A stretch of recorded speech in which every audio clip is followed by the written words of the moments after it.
Let me see. Alas, poor Yorick. I knew him. Horatio, a fellow of infinite jest, of most excellent fancy. He had borne me on his back 1,000 times. And now, how abhorred in my imagination my gorge rises from at it.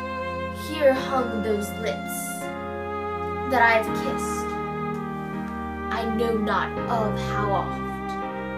Where be your gibes, your gambols, your songs, your flashes of merriment that wont to set the table on a roar? Not one now to mock your own grinning, quite chapel fallen. Now get you to my lady's chamber and tell her, let her paint an inch thick to this favor. She must come. Make her laugh at that. Pray me, Horatio, tell me one thing. Does thou think Alexander looked of this fashion in the earth, and smelt so? To what bases, uses, we may return, Horatio? Why may not imagination trace the noble dust of Alexander till he find it stopping from no, faith, not a jolt, but follow him hither with modesty enough and likelihood to lead it, as thus. Alexander died. Alexander was buried. Alexander returned to dust. The dust is the earth. Of the earth we make loam.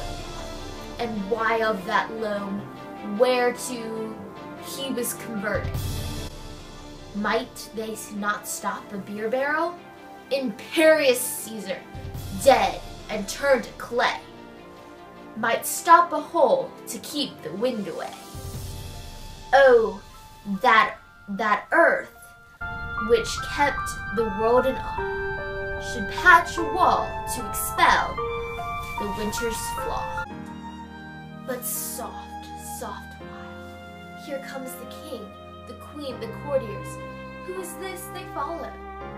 And with such maimed rites, this doth betoken the course they follow did with thy desperate hand forego its own life. 'Twas of some estate. Couch we a while.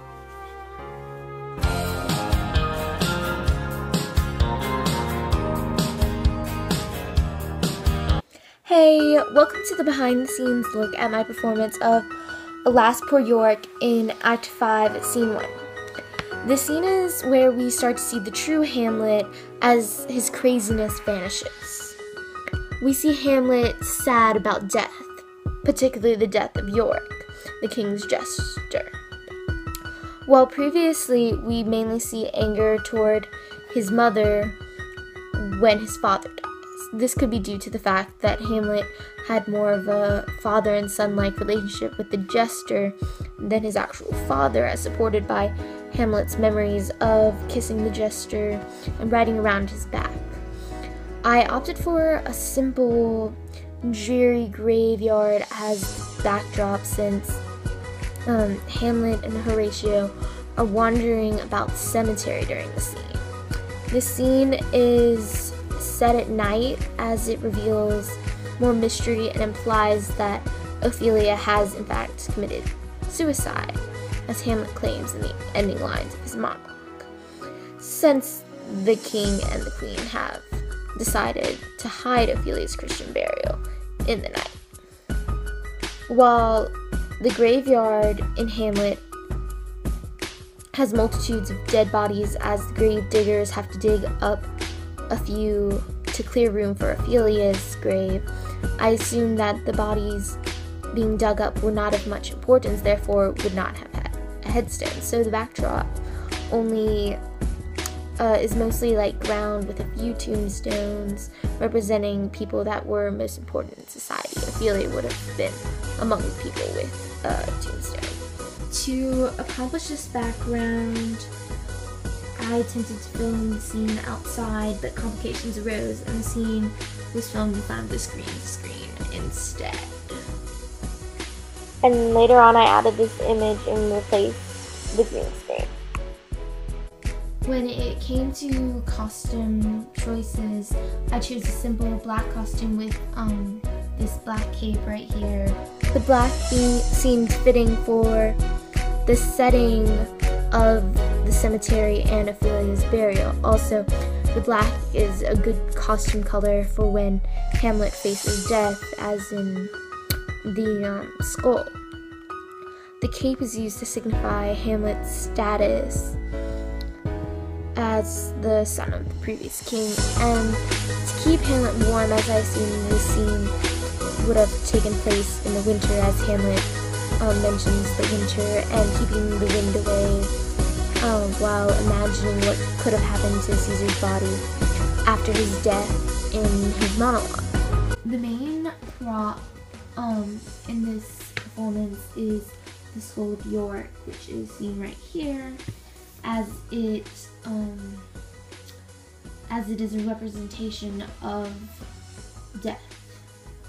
The sight of the skull recreates memories in the eyes of Hamlet, helps him reveal his true self, and brings him to the realization that everyone ends up the same when dead, whether you are Alexander the Great or the king's jester.